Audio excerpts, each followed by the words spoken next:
आप भी इस बात से परेशान हैं कि आखिर मेरा बच्चा खाने के टाइम में इतने ज़्यादा टेंट्रम्स क्यों थ्रो करता है, आखिर मेरे बच्चे के अकॉर्डिंग मैं बहुत सारी डिशेस बनाती हूँ बट उसको पसंद क्यों नहीं आता। स्टडीज़ हमें ये बताती है that 14 to 50% of preschoolers, of course, they have this problem which is called picky eating, and this is one of the reason जिसकी वजह से ये उनके डेवलपमेंट का एक पार्ट बन जाता है और हर पेरेंट को ये प्रॉब्लम फेस करनी ही पड़ती है। तो ऐसी बहुत सारी मॉम्स हैं जिन्होंने अपनी प्रॉब्लम मेरे से शेयर की, लाइक मैम मेरा बच्चा 1.5 साल का है और वो कुछ खाता ही नहीं, ऐसा लगता है कि वो हवा पी करके रह रहा है, या फिर मेरे बच्चे को ना सिर्फ मीठा ही पसंद है, या फिर मेरे बच्चे को ना सिर्फ स्मूथ चीज़ें ही पसंद हैं, या फिर कुछ का कहना है कि मेरे बच्चे को ना अगर मैं कुछ नया फूड ट्राई करवाने की कोशिश करूँ तो वो जस्ट स्पिट आउट कर देता है, फेस टर्न करने लगता है और बहुत ज़्यादा चीखता चिल्लाता है। तो क्या आपको ऐसा फील हो रहा है कि आपकी भी स्टोरी इनमें से ही कोई एक है, और क्या आप ये जानना चाहते हैं कि इसके पीछे के रीजंस क्या हैं?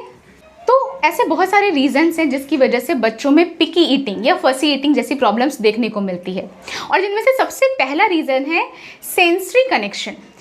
हम में से बहुत सारे लोग हैं जो किसी भी तरह के खाने के आइटम को तब टेस्ट करना चाहते हैं जब उनको वो देखने में, स्मेल करने में उसका टेक्स्चर अच्छा फील हो और कंफर्टेबल फील हो, और सेम ऐसे ही हमारे बच्चों के साथ भी होता है।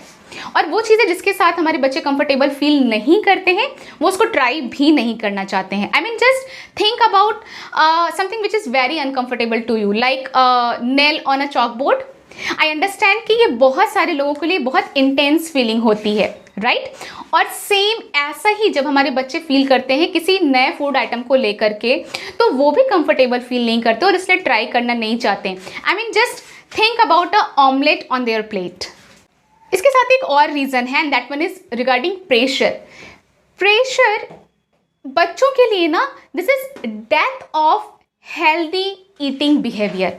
और जब हम अननेसेसरी प्रेशर अपने बच्चों को दे रहे होते हैं, लाइक तुम्हें तो ये खाना ही पड़ेगा, या फिर बेटा प्लीज़ एक बाइट और ले लो, और या फिर जब तक तुम ये कंप्लीट नहीं करोगे, फिनिश नहीं करोगे, यहाँ से उठ के नहीं जा सकते, इस तरह के अननेसेसरी प्रेशर की वजह से हमारे बच्चों को बहुत ज़्यादा अनकंफर्टेबल फील होता है। इनफैक्ट उनको फील होता है कि उनकी सारी पावर आपके हाथ में है, और खाना एकमात्र ऐसी जगह है जहां पर वो अपना कंट्रोल शो कर सकते हैं। तो ऐसे टाइम पे ज़्यादातर वो क्या करते हैं, वो खाने में पसंद नहीं करते, टेंट्रम्स थ्रो करते हैं, या फिर उस टाइम को ही अवॉइड करने लगते हैं।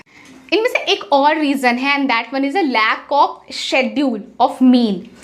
हमें से सभी लोगों को ये बात अच्छे से समझ में आती है कि हमारे बच्चे वो कितना खाना चाहते हैं ये उनको डिसाइड करने देना चाहिए। तो ऐसे में कई बार क्या होता है कि वो कुछ ना कुछ पूरे दिन खा रहे होते हैं, राइट? या फिर हमारे घर के बड़े सदस्य हमसे कई बार कह रहे होते हैं, if you have a 1 year और 2 year old you can better understand it, कि बच्चा अगर खा नहीं रहा है तो चलो उसको दूध ही पिला दो। ये भी उनमें से एक रीज़न होता है जिसकी वजह से बच्चों को भूख कम लगती है या फिर फसी ईटिंग जैसी प्रॉब्लम्स हमें देखने को मिलती है। तो इसमें होता क्या है एक्चुअली, अगर बच्चा सपोज कि वो सुबह 6 से लेकर के शाम के 7 बजे तक कुछ ना कुछ थोड़ा थोड़ा खाता चला आया है, जाहिर सी बात है रात के 9 बजे डिनर के टाइम में बच्चे को भूख नहीं लगेगी, राइट? सो मेक श्योर कि आप एक शेड्यूल फिक्स करें और उसी टाइम पे बच्चे को कुछ खाने के लिए ऑफ़र करिए। इसके साथ ही जब आप बच्चे को कोई नया फूड आइटम ऑफ़र करने की बात कर रहे हो तो ध्यान दीजिए, हमेशा ऐसा तो नहीं है कि आप कोई एक फूड आइटम देते हैं और प्रेशराइज करते हैं कि ये उसको खाना ही पड़ेगा, टेस्ट करना ही पड़ेगा। ये भी इनमें से एक रीज़न होता है जिसकी वजह से बच्चे फसी ईटिंग करते हैं। इसके साथ ही पिकी ईटिंग उनके डेवलपमेंट का एक पार्ट है। आई मीन वो बच्चे जो 1.5 साल से बड़े हैं और 5 या 6 साल की एज तक हैं, उनके डेवलपमेंट में कभी ना कभी ये फेज ज़रूर आता है। So don't worry about it कि मेरा बच्चा क्यों नहीं खा रहा है। इट मे बी कि उसमें कुछ अदर ग्रोथ स्पाउट्स हो रहे हों जिसकी वजह से आपके बच्चे को भूख कम लग रही हो या उसकी चॉइसेस चेंज हो रही हो। And there is the last reason, it's behavioural. कई बार आपने लोगों को कहते हुए सुना होगा, अरे तुम्हारा बच्चा तो खाने के टाइम में बहुत नखरे करता है भाई, ये तो बिल्कुल भी ओबीडियंट बच्चा नहीं है, बिल्कुल भी अच्छा बच्चा नहीं है, तुमने बिल्कुल सर चढ़ा रखा है, इसकी सारी मर्जियां पूरी करती हो इसलिए ऐसा हो गया है। Try to understand. बहुत कम केसेस में ऐसा देखा गया है कि बच्चे फसी ईटिंग शो करते हैं, इट्स बिकॉज ऑफ बिहेवियरल। कई बार क्या होता है ना कि बच्चे हमें कुछ साइंस के थ्रू ये समझाने की कोशिश करते हैं कि उनको कुछ प्रॉब्लम है, वो कुछ हमसे बताना चाहते हैं, बट क्योंकि वर्बल कम्युनिकेशन बहुत स्ट्रांग नहीं होता है इस एज तक, I am talking about the toddlers, तो ऐसे में वो फिजिकली जहाँ पर उनका कंट्रोल है, I am talking about their eating pattern, तो वहाँ पर उनका कंट्रोल है, तो क्या करते हैं, उसको कंट्रोल करके वो आपको एक मैसेज कन्वे करने की कोशिश करते हैं। वो खाना नहीं खा रहे होते हैं, उस टाइम पे टेंट्रम्स थ्रो कर रहे होते हैं। So what you need to do, just try to shift your mindset.